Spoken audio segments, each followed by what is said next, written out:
थोड़ी ना होती है। लेकिन पुलिस के रोमियो स्क्वाड बने, विश्व हिंदू परिषद से लेकर के, हिंदू युवा वाहिनी से लेकर के संघियों ने अपनी टोलियां बना ली, ये कह के कि भैया हम तो उनका साथ देंगे। ऐसी बात बोलने वाले को जेल में डाल देंगे। डाल दो जेल में यार, तुमसे मना किया, डाल दो, अभी डाल दो, लेकिन सच्चाई तो हम बता के रहेंगे। क्या गोरखपुरी टिंकू टकलो, तुमको तो यह पहले बताना पड़ेगा कि ऑक्सीजन की कमी थी या नहीं थी।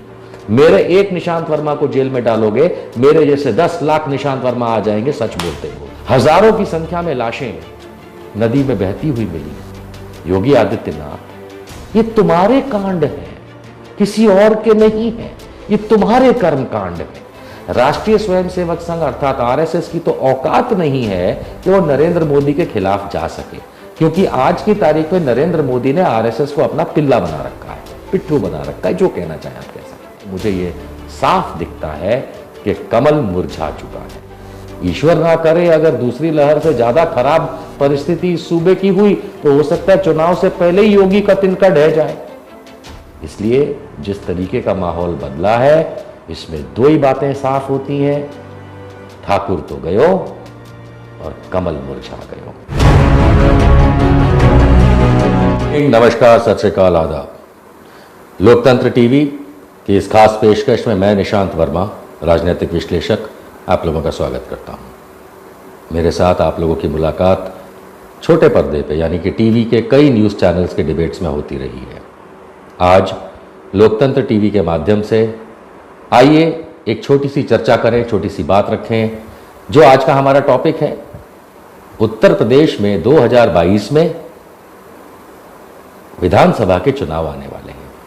सबको मालूम है, बेसब्री से इंतजार भी है और कई दिनों से आप लोग दो चीजें देख रहे हैं, उत्तर प्रदेश का खस्ता हाल और फिर भी योगी आदित्यनाथ और भारतीय जनता पार्टी की गोदी मीडिया में जय जयकार।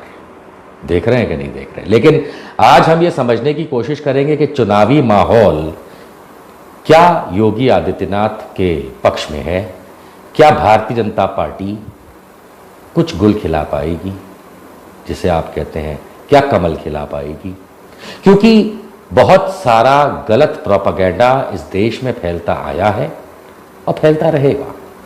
जमीनी हकीकत जानने के लिए, जमीनी हकीकत को समझने के लिए, उसका छोटा सा विश्लेषण करने के लिए हो सकता है कि अभी 7-8 महीने चुनाव में शेष हैं, लेकिन अधिकांश तौर पे ये देखा गया है कि चुनावी बाजी जो होती है उसका रिजल्ट तकरीबन 1 साल पहले फिक्स हो चुका होता है और वो फिक्स हुआ होता है 4 वर्ष तक उस सरकार के काम काज और कार्यकाल में रहे सूबे के हालातों की वजह से। आज हमको यह समझना है कि उत्तर प्रदेश 2022 में क्या गुल खिलाएगा। मेरे हिसाब से सबसे पहली चीज तो यह है कि फिलहाल उत्तर प्रदेश में चुनावी माहौल बदल गया है, सॉलिड बदल गया है और मैं समझाने की कोशिश करूंगा कैसे।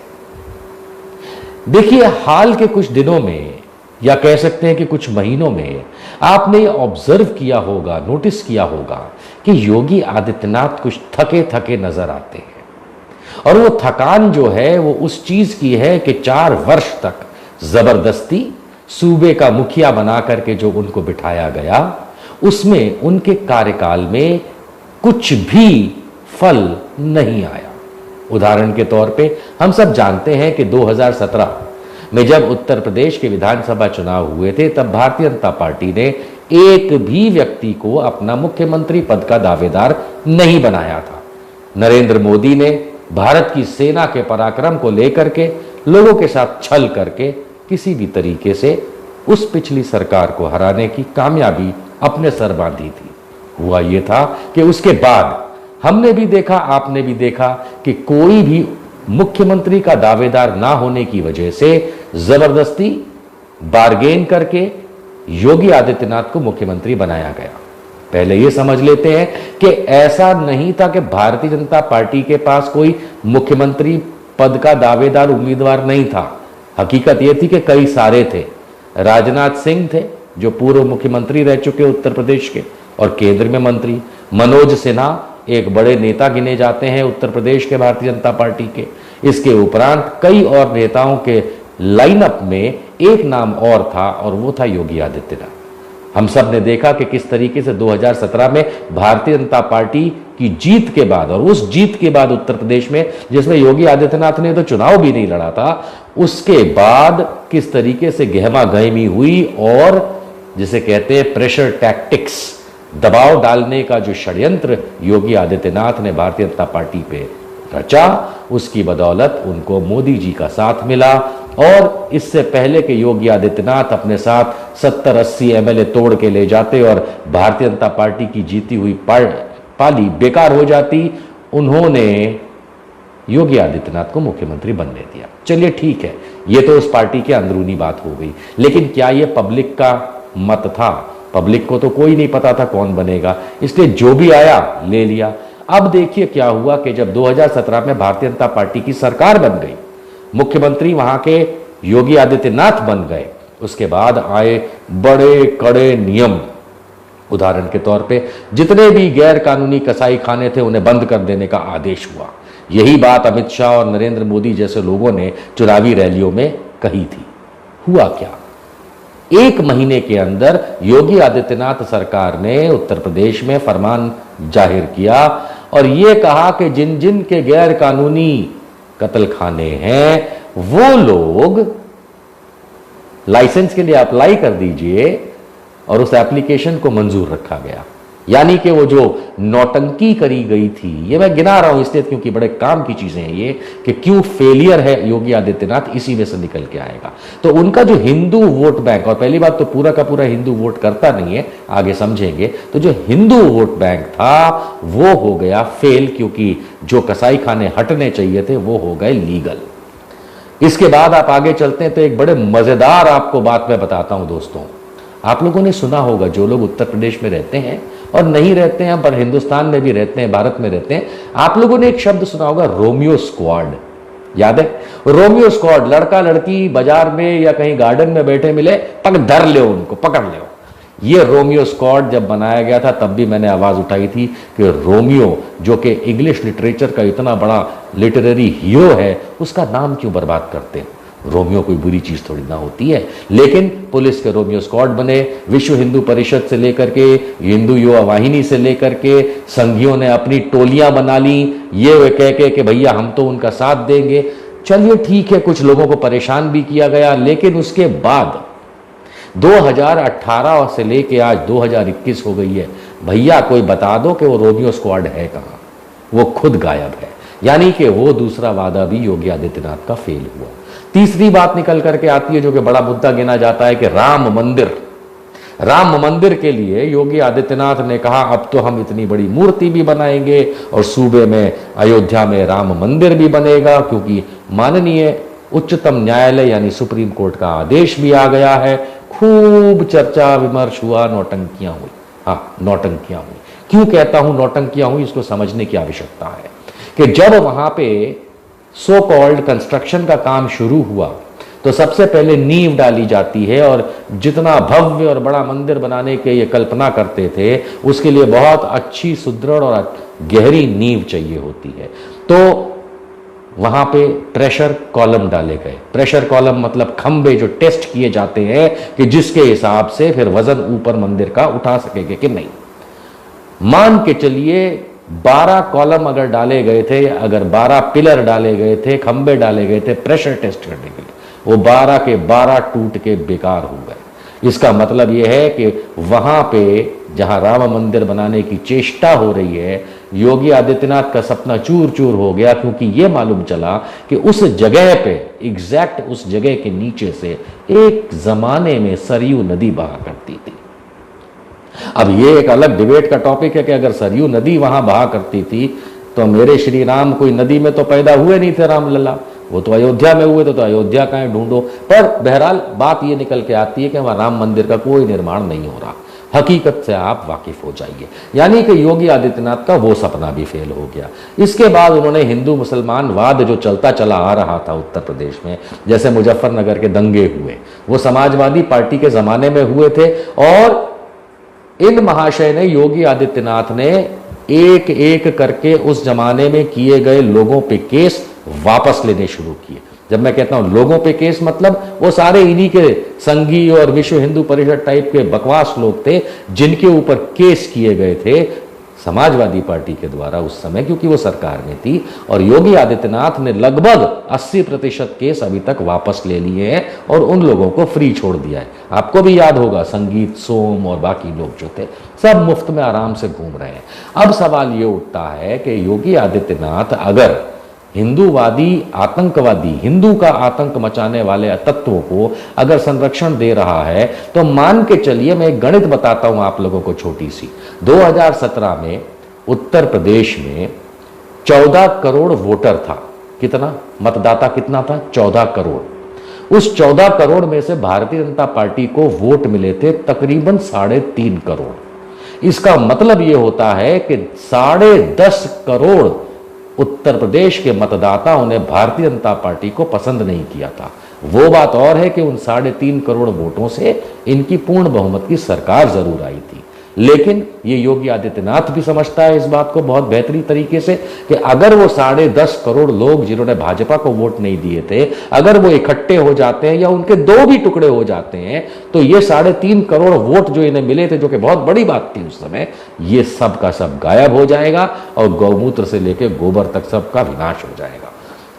चुनावी बात कर रहा हूं। अब इसमें निकल कर यह आता है कि इन बातों को समझते हुए और आगे बढ़ते हुए किसानों के साथ क्या दुर्दशा की इन लोगों ने। बेरोजगारी का तो आलम ही हवा के आसमान छू रहा है, गरीबी का कोई पता ही नहीं कितने बढ़ी जा रही है। जिन हालातों से उत्तर प्रदेश सूबे को बर्बाद और दुर्दशा के दरवाजे पे लाके योगी आदित्यनाथ ने 2017 से लेकर 2020 तक खड़ा किया था, उसकी पराकाष्ठा आ गई 2021 में। आपने देखा होगा कि कई गोदी मीडिया के चैनल्स पे ये झूठे सर्वे चलाए गए कि कोरोना काल को संभालने में सबसे बेहतरीन काम करने वाला मुख्यमंत्री कौन? तो योगी आदित्यनाथ। ये सब झूठ है और ये सरासर उतना ही झूठ है जितना गंगा का पानी पवित्र है। क्योंकि आप लोगों ने भी देखा कि किस तरीके से उत्तर प्रदेश में कोरोना मृत्यु हुई, ऑक्सीजन नहीं, बिस्तर नहीं, और ये भाई साहब बोलते हैं ऐसी बात बोलने वाले को जेल में डाल देंगे। डाल दो जेल में यार, तुमसे मना किया, डाल दो, अभी डाल दो। लेकिन सच्चाई तो हम बता के रहेंगे। दुनिया को सच्चाई पता चलनी चाहिए कि उत्तर प्रदेश में जिस तरीके से ऑक्सीजन की कमी हुई, जिस तरीके से अस्पतालों में बिस्तरों की कमी हुई, उसका 2 या 3 नतीजा आया। पहला नतीजा यह आया कि उत्तर प्रदेश में भयंकर नंबर से होने वाली जो कोरोना मृत्यु थी, जिनको ये सरकारें बताती नहीं है, उन मृत्यु का कारण अगर मान लीजिए ऑक्सीजन की कमी थी, तो अस्पताल के अंदर मिलने वाली ऑक्सीजन तो अपनी जगह, लेकिन जो अस्पताल के अंदर व्यक्ति दाखिल नहीं हो पाया, ये कह सकते हैं कि अस्पताल में जिसको ऑक्सीजन मिला, लेकिन ऑक्सीजन के बिना जो बाहर अस्पताल के परेशान बैठा रहा व्यक्ति और बिना ऑक्सीजन के वहां अस्पताल के बाहर दम तोड़ दिया, या जिस तरीके से बेड नहीं मिला, अगर अस्पताल में बिस्तर नहीं मिला तो अस्पताल के बाहर बैठे बैठे दम तोड़ दिया। घरों में आपने ये कह दिया कि आप 14 दिन के लिए खुद को आइसोलेट कर लीजिए, लेकिन जिसको ऑक्सीजन की जरूरत थी उसको ऑक्सीजन नहीं मिली। और फिर योगी आदित्यनाथ खुद अस्पताल में भर्ती होकर के कहते हैं कि कालाबाजारी इसलिए हो रही है क्योंकि लोग कालाबाजारी कर रहे हैं ऑक्सीजन की, और दूसरी तरफ एक ही सांस में कहते हैं कि उत्तर प्रदेश के अंदर ऑक्सीजन की कोई कमी नहीं है। तो भैया गोरखपुरी टिंकू टकलो, तुमको तो यह पहले बताना पड़ेगा कि ऑक्सीजन की कमी थी या नहीं थी। तुम एक ही सांस में 2 बातें कैसे कह सकते हो? पब्लिक ये देख रही थी, पब्लिक ये देख रही थी, लेकिन डर रही थी क्योंकि इन्होंने फरमान निकाल दिया था कि बोलने वाले को जेल में डाल देंगे। मैं कहता हूं जेल में डाल दो। मेरे एक निशांत वर्मा को जेल में डालोगे, मेरे जैसे 10 लाख निशांत वर्मा आ जाएंगे सच बोलते बोलते, क्योंकि उन्हें भी एक ऐसा रीजन चाहिए कि कोई बोले तो सही। इसके बाद आपने देखा कि चिताएं जली। चिताएं तो रोज जलती हैं हमारे देश में। जब हिंदू की मृत्यु होती है तो उसकी चिता जलती है। आपके स्वजनों परिजनों में या परिचितों में ऐसा हुआ होगा, मेरे में ऐसा हुआ है। लेकिन वो चिताएं जिस कदर जली, जिस तर्ज पे संख्याओं में जली, क्या वो सीन याद है? क्या वो फोटो और वीडियो याद है? उनकी हालत यह हुई कि नरेंद्र मोदी से लेकर के योगी आदित्यनाथ तक परेशान हुए और बोर्ड लगा रहे हैं ताकि लोगों को दिखे नहीं, चिताएं ढांकने के लिए। और तो और हिंदुओं को कोरोना मृत्यु के बाद नदी के घाटों में दफनाया जा रहा है। हजारों की संख्या में लाशें नदी में बहती हुई मिली। योगी आदित्यनाथ, ये तुम्हारे कांड हैं, किसी और के नहीं है, ये तुम्हारे कर्म कांड है। क्योंकि व्यवस्था, स्वास्थ्य और चिकित्सा की व्यवस्था सूबे को देना ये तुम्हारी जिम्मेदारी थी, है, जब तक हो एज चीफ मिनिस्टर। ये किसी, इसके लिए कोई डोनाल्ड ट्रंप नहीं आएगा। Health is a state subject, law and order is a state subject. कानून और व्यवस्था जैसे एक किसी राज्य का मामला होता है, उसी तरीके से स्वास्थ्य और चिकित्सा भी राज्य का मामला होता है। तो तुमने एक बात तो पकड़ ली कि निशांत वर्मा जैसा कोई कुछ बोलेगा तो उसको जेल में डाल दो, लॉ एंड ऑर्डर। लेकिन योगी आदित्यनाथ, तुमको पकड़ के जेल में क्यों ना डाला जाए? मुख्यमंत्री होगे, किसने मना किया? तुमको भी जेल में डालना चाहिए। क्यों? क्योंकि भैया तुमने जो है स्वास्थ्य और चिकित्सा की जो अव्यवस्था पैदा करी, इससे हजारों लाखों लोग परेशान हुए और कितनों की मृत्यु हुई, इसकी तो कोई गिनती तक नहीं है। ये सारी बातें दोस्तों मैं आपको इसलिए बता रहा हूं क्योंकि ये सारी बातें पब्लिक देख रही है। और ना सिर्फ पब्लिक देख रही है, ये सारी की सारी बातें केंद्र सरकार में बैठी भारतीय जनता पार्टी के शीर्ष नेतृत्व के लोग भी देख रहे हैं। अभी कल से ये ड्रामा चल रहा है कि योगी आदित्यनाथ ने भारतीय जनता पार्टी उत्तर प्रदेश के सोशल मीडिया के जो बैनर होते हैं, जो पोस्टर होते हैं, उसमें से मोदी, शाह, नड्डा सबको हटा दिया। हटाना ही था, क्योंकि हकीकत यह है, आप लोगों को जो भी गोदी मीडिया समझाए मैं नहीं जानता, लेकिन मेरे आकलन के हिसाब से नरेंद्र मोदी ने अपना हाथ वापस खींच लिया है। उसने कह दिया ये योगी आदित्यनाथ फेलियर है, ससुर हटेगा तो है नहीं क्योंकि जबरदस्ती बिठाया हुआ है, और भारतीय जनता पार्टी की हो रही है करारी शिकस्त। अब इसमें नरेंद्र मोदी भागीदार नहीं बनना चाहता, इसलिए नरेंद्र मोदी ने अपने आप को अलग कर लिया। इसी तरीके से अमित शाह की बात करें, आपको अमित शाह का कोई पोस्टर ही नहीं दिखेगा योगी राज के अंदर। उसका कारण जानते हैं? सोचिए, जब अयोध्या में राम मंदिर के दूसरे शिलान्यास, क्योंकि पहला तो राजीव गांधी के टाइम पे हुआ था, वो भी विश्व हिंदू परिषद ने किया था, लेकिन हाल में जो दूसरी बार शिलान्यास या भूमि पूजन किया गया, इसमें भारत के प्रधानमंत्री और भाजपा के सर्वश्रेष्ठ नेता आज के नरेंद्र मोदी गए थे। आपने देखा उनसे थोड़ी दूर पे कौन बैठा था? योगी आदित्यनाथ बैठा था, और पीछे संतों की भीड़ लगी थी। लेकिन उस पूरे मजमे में अमित शाह कहीं नहीं था, याद है ना? कहीं नहीं था, क्योंकि योगी आदित्यनाथ और अमित शाह के बीच में है टकराव। आप लोगों को दिखेगा नहीं गुटबाजी, लेकिन भाजपा में बहुत स्ट्रांग गुटबाजी है। तो ये हो गया इनका हाल। अब राजनाथ सिंह को भी हटाओ। क्यों? क्योंकि राजनाथ सिंह तो पूर्व मुख्यमंत्री हैं, उत्तर प्रदेश के सर्वश्रेष्ठ नेता गिने जाते हैं भारतीय जनता पार्टी के, उन्हें भी हटाओ। तो उनको भी हटा दिया इसने। अब बात आती है जेपी नड्डा, वो भारतीय जनता पार्टी के राष्ट्रीय अध्यक्ष हैं। उस आदमी की कीमत 2 कौड़ी बंगाल के बाद, और इसीलिए उसको भी उठा करके फेंक दिया। अब यह मजेदार बात समझिए कि इन लोगों ने खुद ने, केंद्रीय नेतृत्व जो है भारतीय जनता पार्टी का, उसने अपने आप को योगी आदित्यनाथ से अलग कर लिया और उसको उसके हाल पे छोड़ दिया कि तू डूब या जो भी हो, हमको तेरे से कोई मतलब नहीं। फिर एक अफवाह फैलानी शुरू करी मीडिया वालों ने, गोदी मीडिया वालों ने, लोगों ने, कि आरएसएस और योगी का गठबंधन हो गया है, वो दोनों आपस में बहुत मिलजुल गए। ये एक बहुत बड़ी गलतफहमी है। राष्ट्रीय स्वयंसेवक संघ कभी भी किसी राज्य स्तर के नेता के साथ हाथ नहीं मिलाता, खास करके जबकि केंद्र में उनकी खुद की सरकार हो। राष्ट्रीय स्वयंसेवक संघ अर्थात आरएसएस की तो औकात नहीं है कि वो नरेंद्र मोदी के खिलाफ जा सके, क्योंकि आज की तारीख में नरेंद्र मोदी ने आरएसएस को अपना पिल्ला बना रखा है, पिट्ठू बना रखा है, जो कहना चाहें आप कह सकते हैं। इसलिए कई लोगों का ये सोचना, ये कहना कि अगर आरएसएस और योगी साथ हो गए हैं तो उन्होंने मोदी को अलग कर दिया है, ये सरासर गलत है। हाल में general secretary RSS Dattatreya Hosabale Lucknow गए थे, योगी आदित्यनाथ मिले ही नहीं उनसे। तो आरएसएस का कोई संबंध नहीं है योगी से, और उसका एक कारण और समझ लीजिए दोस्तों, क्योंकि योगी आदित्यनाथ आरएसएस का नहीं है, वो हिंदू महासभा से आया है, खुद की हिंदू युवा वाहिनी चलाता है। वो कभी ना प्रचारक बना आरएसएस का, ना शाखा गया, ना उसको कोई मतलब है। उसने कभी जो कहते हैं ना खाकी चड्डी नहीं पहनी, तो वो खाकी चड्डी नहीं है, वो भगवा वस्त्र पहनने वाला आदमी है, उसका आरएसएस से कोई, तो ये आप अपनी गलतफहमी दूर कर दीजिए कि कोई आरएसएस या योगी का गठबंधन हुआ है। अब इन सब मामलों को देखते हुए और उत्तर प्रदेश के सूबे में जो लॉकडाउन से लेकर के अब तक गरीब मजदूर से लेकर के आम इंसान जो परेशान हुआ, परिजनों की मौत हुई, स्वजनों का नुकसान हुआ, हजारों लाखों की संख्या में जाता है, और इसके उपरांत किसान गरीब जितना भी परेशान हो रखा है, सबने एक बात समझ ली है कि भैया राम मंदिर बन रहा है, बहुत अच्छी बात है, पता नहीं कब बनेगा, लेकिन ये योगी और मोदी और ये सब ना चाले, अब ना चाले। तो इन्होंने एक मन बना लिया है, और इसीलिए मैं कई उत्तर प्रदेश के डिस्ट्रिक्ट्स में जाता हूँ और जब मैं ग्राउंड लेवल पे स्टडी करता हूँ तो मुझे ये साफ दिखता है कि कमल मुरझा चुका है।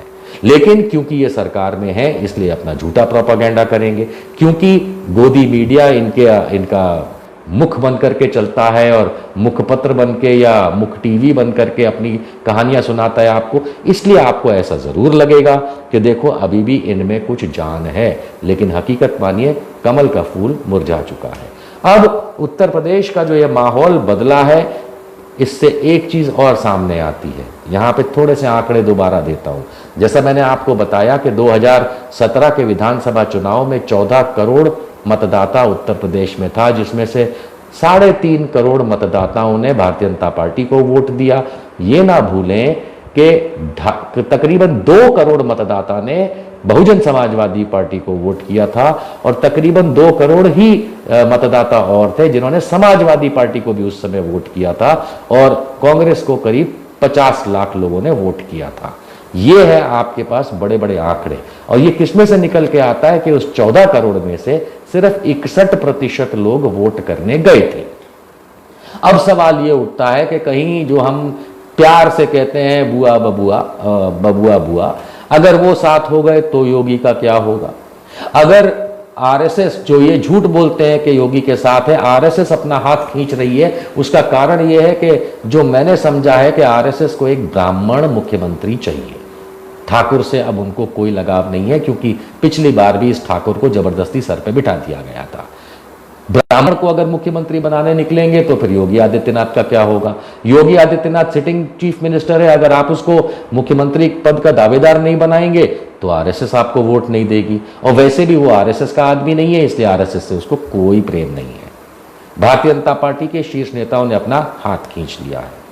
इसका मतलब ये निकल के आता है कि जिनको हम अंग्रेजी में एक शब्द यूज करते हैं अंडरडॉग्स, अब इस अंडरडॉग्स के अंदर पिछली बार की सरकार जिनकी थी समाजवादी पार्टी, अखिलेश यादव साइकिल, वो है अंडरडॉग नंबर 1, और बहुजन समाज पार्टी जिसको 2017 में समाजवादी पार्टी से भी कुछ थोड़े से वोट ज्यादा मिले थे, वो भी इक्वल है। अब ये खेल देखने के लिए है कि माहौल जो ये बदला है, जिसमें भारतीय जनता पार्टी और आरएसएस ने योगी आदित्यनाथ के से अपना हाथ छुड़ा लिया है, तो अब क्या ये बुआ और बबुआ जिनको प्रेम पूर्वक कहा जाता है, ये साथ में आकर के कमल को रौंद देंगे, या हाथी कमल को रौंद देगा, या साइकिल कमल को रौंदेगी? ये देखने की बात है। कई लोग कहते हैं 7-8 महीना 9 महीना बाकी है अभी तो चुनाव में, और माहौल बदल सकता है। हाँ, बिल्कुल बदल सकता है। अभी तो मोदी जी के हिसाब से तीसरी लहर कोरोना की आएगी। ईश्वर ना करे अगर दूसरी लहर से ज्यादा खराब परिस्थिति इस सूबे की हुई तो हो सकता है चुनाव से पहले ही योगी का तिनका ढह जाए। बिल्कुल। इसलिए जिस तरीके का माहौल बदला है, इसमें 2 ही बातें साफ होती हैं, ठाकुर तो गयो और कमल मुरझा गयो। मिलता रहूंगा मैं आपसे आगे फिर दोबारा इन्हीं प्रोग्राम्स के थ्रू। ये पीछे जो आप देख रहे हैं इसको मैं अपना ऑपरेशन थिएटर कहता हूं। यहाँ पे राजनीति का विश्लेषण होता है और ऑपरेशन थिएटर से कुछ सच्चाइयाँ बाहर निकलती हैं। आशा करता हूँ कि लोकतंत्र टीवी की इस पेशकश में आपको कुछ ज्ञानवर्धन हुआ होगा। आशा करता हूँ कि आप कमेंट्स के अंदर अपने तरफ से कुछ बातें लिखेंगे, जिससे हम लोगों को और समझ में आए कि ग्राउंड रियलिटी